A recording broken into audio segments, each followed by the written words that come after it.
তো hello guys, কেমন আছেন আপনারা? আশা করি ভালো আছেন। গাইস, আজকে আমরা এক্সপ্লেন করব শপিং মল, যেটি 1986 সালে রিলিজ করা হয়।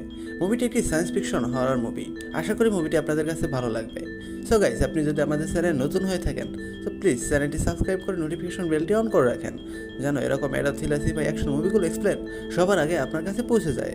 তো দেরি কিসের, চলুন ভিডিওটি শুরু করা যায়। মুভিটির শুরুতে আর্থ প্লাজা নামের একটি শপিং মল দেখতে পাই, যেখানে একটি প্রেস কনফারেন্স হচ্ছিল এবং ডক্টর সাইমার বলতেছিল যে আমাদের শপিং মলে অনেক সময় অনেক চুরি ডাকাতি হয়ে থাকে, আর এই সব চুরি ডাকাতি ঠেকানোর জন্য সব সিকিউরিটি গার্ড বাদ দিয়ে আমরা এমন কিছু রোবট আবিষ্কার করেছি যেগুলো শপিং মলের ভিতরে থাকবে। তখন স্টেন সাইমার সাংবাদিকদের আরও বলে যে এটাই এমন একটি প্রোগ্রাম যেটি অটোমেটিক 10 মিনিট আগে বুঝতে পারবে যে কোথায় চুরি হচ্ছে, এবং এই শপিং মলে যতগুলো ফ্লোর এবং করিডোর রয়েছে প্রত্যেকটি অটোমেটিকলি বন্ধ করে দেওয়া যাবে, যাতে করে চোর অবশ্যই ধরা পড়বে।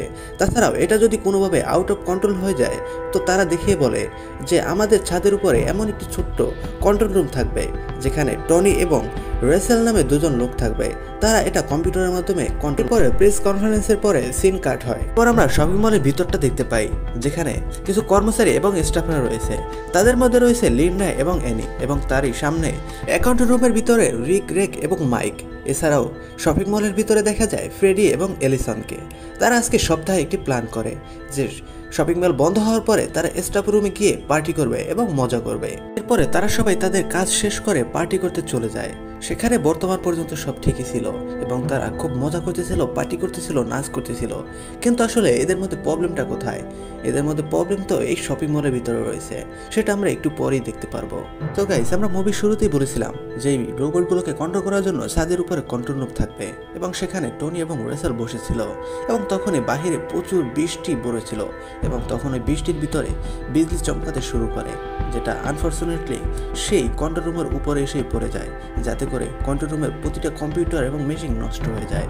এবং সেই নষ্ট হওয়াতেই রোবটগুলো অটোমেটিকলি চালু হয়ে যায়, এবং সেখানে বসে থাকা টনি এবং রেসেলকে খুব বাজেভাবে তাদের গলা কেটে মেরে ফেলে।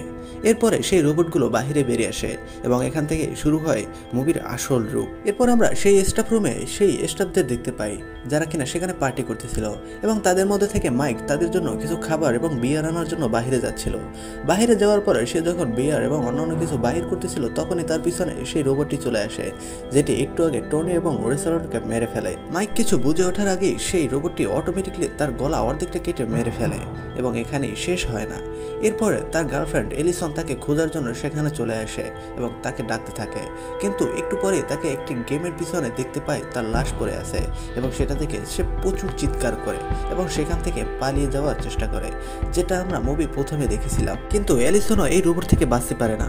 সে কিছু দূর দৌড়ে আসে, যেটা তার বন্ধুরা দেখতেছিল, এবং তার বন্ধুদের সামনে তাকে লেজার দিয়ে তার মাথা ব্লাস্ট করে দেয়, যেটা থেকে তার বন্ধুরা প্রচুর ভয় পায়। এরপরে সেই হাইটেক প্রোগ্রামের মাধ্যমে তাদের শপিং মলের গেট বন্ধ করে দেওয়া হয়, এবং তারা স্টাফরা যেখানে পার্টি করতেছিল সেখানে সেই রোবটগুলো দরজা ভেঙে ঢুকে পড়ে, যেটা দেখে লিন্ডা এবং তার বন্ধুরা দেখে পালাতে যাচ্ছিল। কিন্তু তখনই লিন্ডা পালাতে গিয়ে তার পা পিছলে সেখানে পড়ে যায়, এবং সে উঠতে না উঠতেই তার পিছনে সেই রোবটটি চলে আসে এবং তার অন্য বন্ধুদের সামনেই তাকে জ্বালিয়ে পুড়ে মেরে ফেলে, যেটা দেখে রিক এবং তার অন্য বন্ধুরা সেখান থেকে পালিয়ে যায়। লিন্ডার এরকম মৃত্যু দেখে রিক, ফ্রেডি এবং তার অন্য বন্ধুরা পালানোর জন্য তার একটি লিফটে চড়ে উপরে উঠতে যায়, কিন্তু তখনই সেখানে একটি রোবোটিক মেশিন এসে ফ্রেডিকে ধরে বাহিরে ফেলে দেয়, যাতে করে ফ্রেডি সেখানে অন দ্য স্পট মারা যায়। ফ্রেডির এই মৃত্যু দেখে এলিসন সেখান থেকে বাঁচার জন্য পালিয়ে যাওয়ার চেষ্টা করে, কিন্তু এলিসনও পালাতে পারে না। তাকেও লেজার দিয়ে তার শরীর টুকরো করে মেরে ফেলে। এলিসনের এই মৃত্যু দেখে রেকের মাথা গরম হয়ে যায়।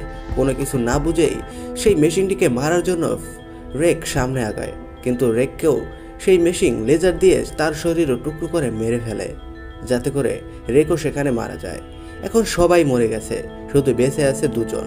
এরপরে কাহিনী লাস্টের দিকে চলে যায়, যেখানে আমরা দেখতে পাই রিক এবং তার অন্য এক বান্ধবী তার বন্ধুদের মরতে দেখেও তাদের বাঁচানোর কোনো চেষ্টাই করে না। তারা পালিয়ে যাওয়ার জন্য শপিং মলের পিছনে চলে যায়, হয়তোবা সেখানে দরজা খোলা থাকতে পারে এটা ভেবে। কিন্তু সেখানে যেতে না যেতেই সেখানে সেই ভয়ঙ্কর মেশিনটা চলে আসে এবং রিকের উপরে একটি সিলিন্ডার গ্যাস মেরে দেয়, যাতে করে রিকেরও সেই মেশিনের হাতেই মৃত্যু হয়ে যায়। রিকের এই মৃত্যু দেখে তার বান্ধবী পালিয়ে যাওয়ার চেষ্টা করতেই ছিল, এবং শেষ পর্যন্ত আমরা দেখতে পাই রিকের বান্ধবী সেই রোবটের সাথে যুদ্ধ করে কোনোভাবে রোবটটিকে হারিয়ে দেয়, এবং রোবটটিকে আগুনে পুড়ে মারা যায়, যার জন্য রিকের বান্ধবী বেঁচে যায়। এবং তখন আশ্চর্যজনকভাবে রিককেও দেখতে পাই যে কিনা বেঁচে আছে। তার তখন মাথা ফেটে গেছিল কিন্তু সে মরেনি, যার জন্য সে এবং তার বান্ধবী দুজনেই বেঁচে আছে। এবং এখানে এরকমভাবে মুভিটি শেষ হয়ে যায়। তো গাইস, এই মুভিটি আমি খুবই শর্টকাটে এক্সপ্লেন করে ফেলেছি, যার জন্য অনেকটা সিন বাদ পড়ে গেছে। তার জন্য আমি মুভি লিঙ্ক ডিসক্রিপশনে দিয়ে দেবো, আপনারা চাইলে সেখান থেকে দেখতে পারেন। তো গাইস, ভিডিওটি যদি ভালো লেগে থাকে তাহলে একটি লাইক করে দিয়েন। এবং আপনি যদি আমাদের চ্যানেলে নতুন হয়ে থাকেন তো প্লিজ চ্যানেলটি সাবস্ক্রাইব করে নোটিফিকেশন বেলটি অন করে রাখেন, এরকম সিফাই অ্যাকশন থ্রিলার মুভিগুলোর এক্সপ্লেন পেতে। তো দেখা হবে নেক্সট ভিডিওতে অন্য কোনো মুভি এক্সপ্লেনে। সেই পর্যন্ত সবাই সুস্থ থাকবেন, ভালো থাকবেন, বাই বাই।